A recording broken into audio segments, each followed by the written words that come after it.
I believe Elliot Friedman is available to us right now, and he joins us now. Elliot, welcome back to the show. Holy bleep. I think you can swear now in this day and age, Tim. I don't know if anybody cares anymore. Right. Really? I'll ask the bosses a little later on because... No, I think you should just shoot first and ask questions later. Yeah. I want to see what happens. Yeah, right. I want to see what happens. It feels like all the liquor control board laws are out of the... are not on the table anymore. So try it, McAuliffe. Dig deep. Just unload one F-bomb. Sounds like a few guys want to get rid of me here. Friedge, where do we what's the most important thing? Is it the CBA? Is it the return to play? I mean, this is all really significant stuff from the NHL. Well, they weren't going to play, I don't think, unless there was a CBA. I just don't think they were going to be able to work it out. So I would say the CBA is the most important thing. Tim, if they hadn't been able to work that out, first of all, I don't think they'd be playing this summer.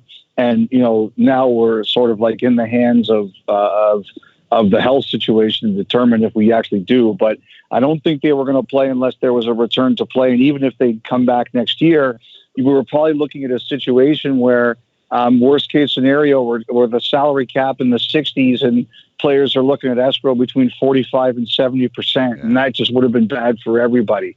Plus, you're trying to get a new US TV deal. You've got a new team coming in Seattle, and you're going to have a labor situation in 2 years coming out of a pandemic. And I think what this allows them to do is it gives them some stability as everybody in the world tries to navigate their way out of this, and they'll see if they can try to grow the business. And it gives them an opportunity to say, look, if you're going to be a partner of ours, you don't have to worry about a work stoppage. You don't have to worry about anything like that. And we've got a done deal here. And that's, I think, the thing that gives them the best situation moving forward and out of this.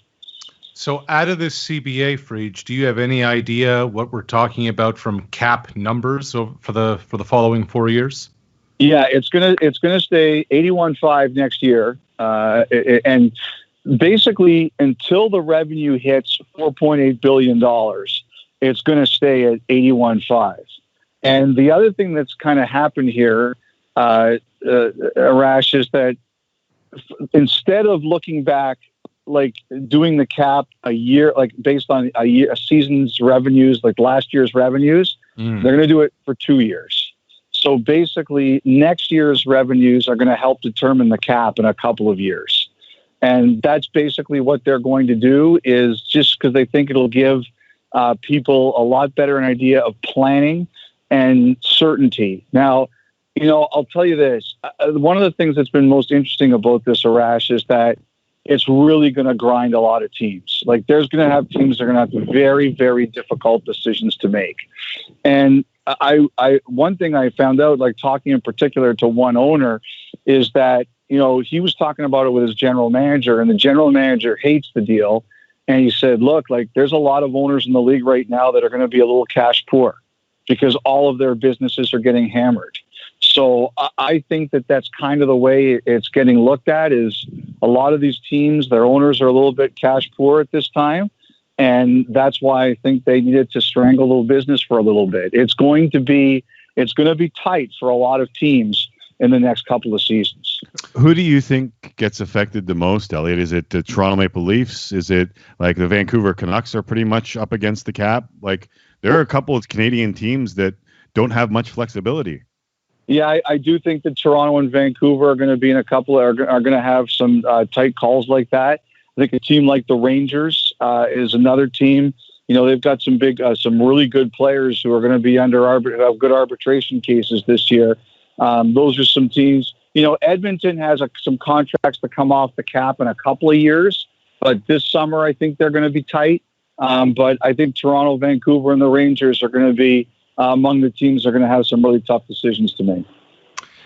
Elliot, in saying that, does this now give an opportunity for a team that's nowhere near the cap a chance to get a star player at a big ticket for not market value? Could you get a star player, right, for a second-round draft pick? Well, I think that I have a feeling I'm going to see lots of articles about that. Yeah. Arash, definitely, like, cap space is going to be a weapon. There's no question about that. It was before, and it's going to be even more so now. But, one of the things I was kind of talking about with someone is, for example, like, Ottawa's a team that's got a lot of cap space, right? But one of the things that Eugene Melnyk talked about was maybe not spending as much in actual cash for a couple of years. Now, they extended Shabbat, they extended White, they're going to try to extend Kachuk, but maybe what they do is they say, you know what, our plan wasn't to spend as much cash now and then work on it later. And the same owner was telling me, I wonder how many owners are going to think that way. He said, now, Eugene set his plan beforehand, and, maybe he changes it now, maybe he doesn't. But he wonders about some of these other teams that still have cap room. Are you going to want to spend as much cash at this point in time? Will you have the flexibility to spend as much cash at this point in time because of everything we've been through? So he says, yes, there's going to be some teams with cap room, Detroit, New Jersey, Ottawa, teams like that. But he said the bigger question right now is going to be, how does their ownership feel about spending actual cash? Elliot Friedman, Hockey Night in Canada, NHL and Sportsnet, joining us here on Tim and Sid with Arash Madani. The Olympics part of this, Friedge? Yep, 2022 and 2026, pending agreement with the IOC. Now, the IOC had indicated before the pandemic began, it was prepared to work with the NHL and the players. If you'll remember, in Russia, they got paid their insurance and travel costs. South Korea, they did not, so they did not go. The IOC indicated they were willing to work on that for China. You wonder, again, the world has shifted around us. Is that going to be different? My initial intel on this seems that people are confident that something can be worked out, but until it's done, it's not done. What else stands out from this new CBA, Elliot? I don't think there's anything like overly huge, Arash, but there's a bunch of little things that, some players told me that when they read, they were like, wow, this is a good little thing for us. The players hate the escrow. The escrow is going to be capped at 20 next year, somewhere between 14 and 18 the year after, and then 10 and then 6 for the last 3 years of the deal. There is a chance, Arash, that the deal could go a 7th year, at which the escrow would be 9%. Like, if you take a look at the players, they haven't had escrow at 6 in almost a decade. So I know the players, like, the next couple of years, it's going to be big, but I think they're looking at the back end of this and saying, we really like that. One of the other things that's changed as part of this is that in PK Subban's situation, for example, when he signed in Montreal, he had a no-trade clause. But it hadn't taken effect when he got traded to Nashville, and Nashville had to agree to pick up the clause. They didn't, and he got traded to New Jersey. From here on in, if a player waives a no-trade or a no-move clause, Arash, they don't need the team to agree to pick it back up, the acquiring team. It goes with them. Okay. So if you waive it once, you get it back. And the other one that's interesting is things like Taylor Hall. And Taylor Hall's trade from Arizona or from New Jersey to Arizona, Taylor Hall, the pick, which is now a 3rd rounder, one of them, can become even higher if he re-signs with the Coyotes. That kind of clause is going away because the Players Association felt that hurt players' value, so you can't trade conditional picks anymore based on a player re-signing. Those are some of the things that I think are interesting that are going away. The announcement today, for those that are just joining us, is that the NHL and the PA have agreed upon their return to play protocols. Phase 3 and 4 have dates set on them, and a CBA has been extended tentatively till 2025, 2026. Elliot Freeman joining us here on Tim and Sid with Arash Madani. Elliot, so when do we get official word on hub cities? I have a feeling when this gets announced, I think I'm waiting for an exact understanding of when the voting is going to take place. I think it's going to be over the next couple of days. I wouldn't be surprised if it's the end of this week, providing everything gets ratified. I expect that it will be ratified, and then we'll hear about Edmonton and Toronto. And I think, guys, there's a couple of interesting storylines over the next couple of weeks, guys. I think number one is, I think the owners the board of governors will pass it, and I think the players will pass it. Then I think the next big question is, 3 days from the end of the time that this gets ratified, should it be by the players? That's the deadline for opt-out. And there's no penalty for opt-out. A player can do it without penalty. And, I think we're all curious to see how that number is going to be. So that's number one. And then, guys, everybody I talk to from the League and the Players Association, they believe in the bubble. They're confident in the bubble. I think the question is, the 2 weeks between now and getting in the bubble. That's, we're going to some pretty dicey areas here for training camp. That's one thing.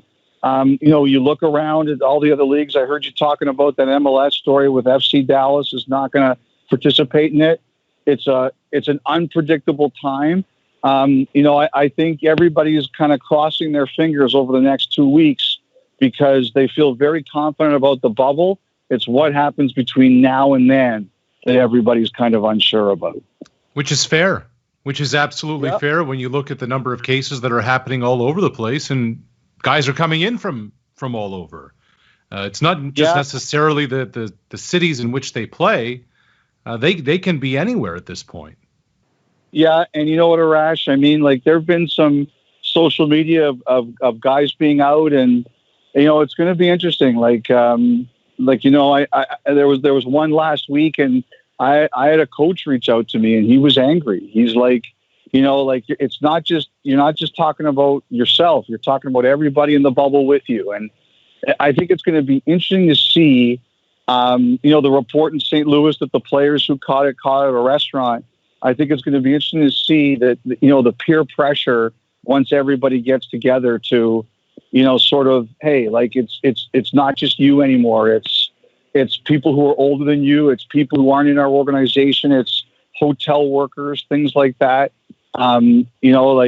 People are depending on you to follow the rules. I think that's going to be interesting over the next couple of weeks. Elliot Friedman here on Tim Sid with Arash Madani. Elliot, have you heard anything about how the NHL is going to go about their testing? Just today we have heard, and in the last couple of days, we have heard about Major League Baseball, who seemingly had a wonderful plan to employ their testing, struggling mightily to get it going and get it done. Do you know how the NHL is going to do their testing and where they're going to do their testing? You know what? I don't know the answer to that. I know that when a couple of weeks ago they were talking to a lab with Rutgers University, and I don't 100% know where that went. Mm-hmm. Obviously it's going to have to be Edmonton and Toronto based, right? If they want this done in if they want this done in a week's time or a 24 hours time, once the players get that was part of the problem with the MLB was getting it to Utah and then add a national holiday into the mix. Yes. Mm-hmm. And they end up with teams having to close down their facilities. So the one thing that I did read, Friedge, in the notes that I got from insiders like you was it seems like the NHL has learned from what everyone else laid out and then struggled with, including the NBA and the MLB. Is that something that the NHL made an effort to do, was to make sure that they learned where other mistakes were made? Well, the one thing I really believe is that they're all sharing information, right? Yeah. So, if you see something that goes right or something goes wrong, you're sitting here and you're saying, okay, this is what didn't work for us, or this is what didn't work for them. We better make sure we change it. One of the things here that someone did say to me is that the NHL, it's the last one to go, right, of these. So you kind of see what everybody else has gone through. So they did consider an advantage. I did ask somebody about what happened in MLB today. I read all those stories about, the A's and the Astros and the Angels and all that. And the answer I got was, we're not going to have that particular problem. So, I guess they feel confident that whatever went wrong in the NHL with over the long weekend in Utah and everything like that, They just don't believe it's going to be there. The one thing I was encouraged to see in the NHL plan is that there's a lot of people getting tested. Yes. Like, the NHL is paying for this. This is not coming out of the players. This is a league. This is the league that's paying for this. And, I did some of the math based on the numbers I heard with that Rutgers group, and it's not insignificant. Like it's millions of dollars. And I wondered if that meant that the number of people going to be tested or the number of testing done, they were going to try to cut corners. Like based on what I read in that return to play protocol yesterday, there's a lot of people getting tested on a daily basis. And like, it doesn't sound like they're cutting corners on that, which I think we all agree is a good thing. Yeah, no question. Bedman said, he estimated it was going to be a $10 million price tag for testing when all is said and done for this playoff I did tournament. the math, Arash, based on the numbers they were quoting from Rutgers. Yeah. And it was a big number. It was a big number. And from what you're hearing, everyone in the bubble, like from hotel chefs to the players, will be tested. It's in the stage 4 protocol. Like it's basically everybody. Right. Like the one thing that someone said to me was like, if you're a member of the general public who is working in there, you're getting tested. Like it's written in there. So like if you're part of it, you're going to be tested. Are you going to be in there, Friedman? Are you going to be in the bubble? No, I'm going to be. Where was that place we watched the national championship game? I'm going to sit there with you and watch it there. Well, I'll be watching basketball, so we can keep each other updated on what's going on in our respective one games. Television, like in this day and age, you can watch more things than at one time. Like there's these things called iPads and smartphones. Like you can. Do you bring iPads? Do you bring iPads to the bar, Friedman? I would. Oh, you would? Okay. Yeah, just I would. checking. The bar can By the be way, your backyard or your basement these days, Yes. boys. You don't even have to go to the bar. By the way, McAuliffe, Friedman showed up to watch the national championship game, and he told me Clemson was going to beat LSU. So take that for what it's worth. I'm a big Trevor Lawrence guy. What can I tell you? There you go. By the way, real quick, Friedge, I thought, I don't know if you heard this today, but Patrick Mahomes signs his $500 million extension. Saw that. Great. The woman who broke the story was the manager of a liquor store in Kansas City 2 hours before Schefter, because a member of KC's front office came in and bought 6 bottles of Dom Perignon and basically spilled the beans to her. Who is the most obscure person who beat you to a big story? Oh, I'm sure it's happened all over the place. Yeah.